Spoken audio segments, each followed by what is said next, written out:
Olá, alunos! Dando continuidade ao nosso capítulo 3, hoje iremos abordar dois itens. O primeiro é sobre o bioma marinho costeiro e o segundo é o perfil do território brasileiro. Repare esse mapa. Esse é o sétimo bioma existente no Brasil. Essa faixa litorânea aqui, ela tem em torno de 8.500 quilômetros de extensão. 25% da população brasileira vive nas cidades litorâneas. Esse bioma, ele além de abrigar uma grande biodiversidade, ele tem características que contribuem para a manutenção do nosso clima, purificação das águas, controle das inundações e proteção de áreas costeiras. Nesse bioma, existem diferentes ecossistemas. Vamos conhecer os manguezais. A gente já sabe que o manguezal ele serve como berço de reprodução, de crescimento, de alimentação de diversas espécies marinhas e até de água doce. Podem ser encontrados, no mínimo, 776 espécies de plantas, de peixes, de artrópodes, de moluscos e até de aves. O outro ecossistema é os marimas. São áreas pantanosas de água salgada. Em seguida, tem o ecossistema de recifes de corais, formado pelo acúmulo de animais marinhos e de certas algas. 65% dos peixes marinhos vivem nesse importante habitat aí, tá, gente? É uma piscininha que resguarda bastante vida marinha. Tem também as restingas, que é banco de areias ou de pedras em alto mar. Temos as praias arenosas, esse acessa mais pessoas. Tem os costões rochosos. E para finalizar os ecossistemas, temos as lagunas. Localizam-se nas bordas litorâneas, sendo alimentada pelas águas de rios doce ou águas oceânicas, através das marés, e é um terreno que refere-se a uma depressão formada por água.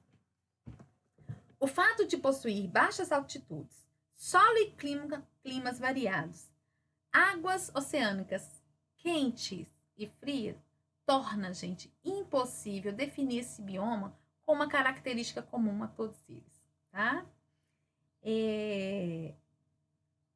Só para vocês terem uma ideia, são conhecidas cerca de 1.300 espécies de peixes, sendo que 19 já estão ameaçadas de extinção.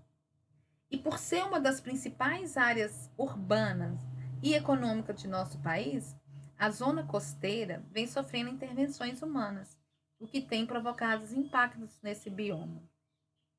Essas atividades partem de transportes de petróleo, quando as indústrias e até o uso doméstico lançam esgotos nos cursos das águas, precisamos ficar atentos e mudar algumas atitudes para preservarmos tanta riqueza. Ok? Agora nós iremos para o próximo, os aspectos físicos do Brasil, o perfil do território brasileiro.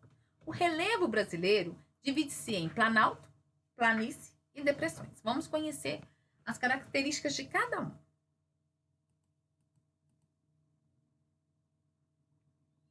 Planalto. São formadas por rochas resistentes. Têm altitudes variadas. Estão delimitadas por encostas íngremes, ou seja, difícil demais de subir, olha, tá? Eles são as principais unidades do relevo do Brasil. Estende-se por toda a porção central do Brasil, até o Nordeste, Leste, Sudeste e Sul do território. Temos também as planícies. As planícies elas costumam ser encontradas em regiões mais baixas. Aqui no Brasil, elas acompanham rios, lagos e mares. No relevo brasileiro, as planícies ocupam cerca de 3 milhões de quilômetros quadrados, tá? De todo o território. Existem as principais são as planícies amazônicas, as planícies do Pantanal e as planícies litorâneas. Temos também as depressões. São regiões rebaixadas em relação à área à sua volta e podem estar mais baixas que o nível do mar. Nelas, predominam a perda de sedimentos e normalmente estão ao redor dos planaltos. As depressões no Brasil são encontradas nas regiões amazônicas e em centros de grandes cidades, gente, formadas em São Paulo e Belo Horizonte. Olha que interessante, bem pertinho de nós, né? Para obter a definição da forma de relevo, deve-se considerar a altitude, que é a distância vertical, de um ponto em relação ao nível do mar.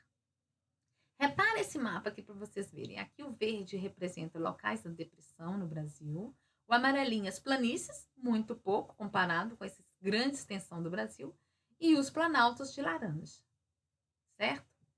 Agora, a variação de altitudes, ou seja, onde que tem a altitude ou a altura maior dos planaltos, né, das montanhas. Repare aqui também.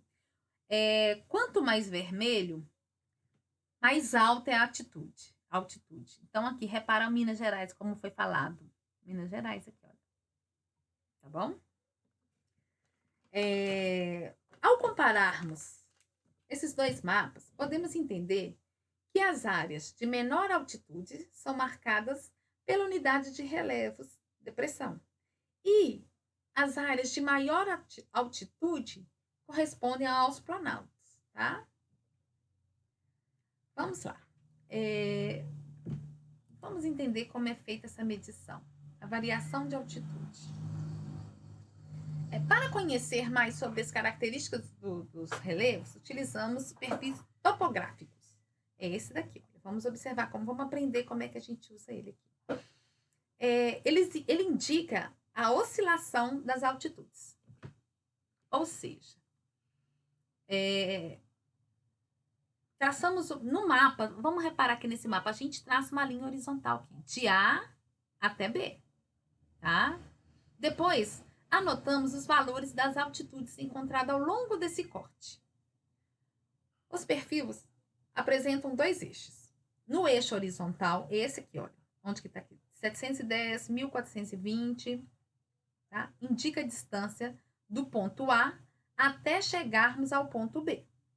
O eixo vertical, esse daqui de 0 até 2.000 metros, ele vai apresentar as oscilações do relevo, tá? O 0 está a nível do mar, sempre. E aqui as altitudes encontradas.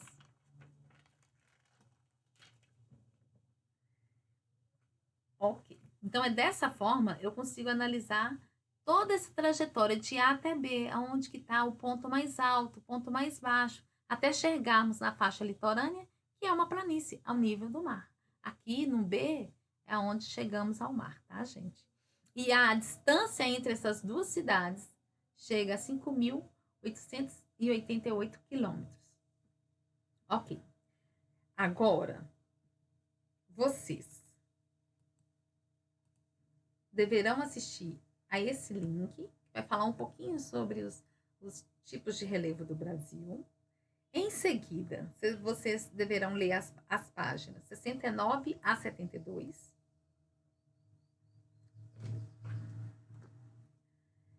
Realizar atividades da página 73. Em seguida, ler página 74 a 76 e realizar as atividades que estão na página 77. Um bom estudo para vocês.